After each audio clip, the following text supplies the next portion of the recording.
তো দুই দল আসে গেছে মারমুখী ভঙ্গিতে। এই মাঝখানে যে অদ্ভুত জীবটাকে দেখতেছেন এটার নাম রেফারি। বল বগলের তলে। এখনই খেলা শুরু হবে। চমৎকার পরিবেশ, মেঘযুক্ত মাঠ, কর্দমাক্ত আকাশ। রেফারি এদিক ওদিক তাকাইতেছে, খেলা শুরু করে। বাঁশি ফুট মার মাকি লম্বা বাঁশি দেখছেন, এরকম আর বাঁশি জিন্দিগিতে কেউ দেখে না।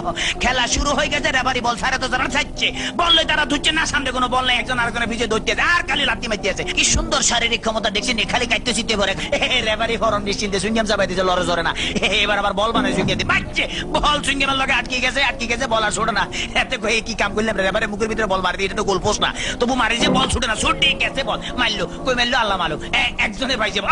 আমা একই আলামত দেখছেন নি, বুটের লাগে সিঙ্গেম লাগছে, সিঙ্গেম লাগে বল লাগছে। এখন বল ছড়ে দেয় না, কি করবো?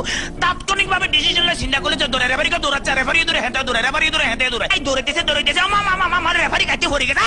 কি মজা লাগলো, টেকে দিছি। আমি এবার উত্তেজিত হয়ে যেত, ডোন্ট মাইন্ড। এবারে খেলা আবার সরম গতিতে চলতে আছে। এরকমের খেলা কেউ দেয় না। বল কেমনে ফায়ার লগে ফিক্সড হয়ে গেছে, আর বেগুনে জাম করে উত্তর সিটটা কাটতে পারে না। এবারে দেখেন গুলির ব্যাং নৃত্য, গুলি লাফাই দিয়েছে কিন্তু বল ফাইতে আছে না। হাতে হাতে ম্যাডাম দেখছি কি খেলা দেয়, আমার ম্যাডাম আর মারিয়ে না, খেলা দেন না, মার মার মার মারছে, দেখছি হ্যাক মারে দিছে। কিরকম ওরে মাগরে বল তোর পিছনের এখন গোলে যাবে, তাড়াতাড়ি ওরে পিছনের ব্যাপো তারা দেখ।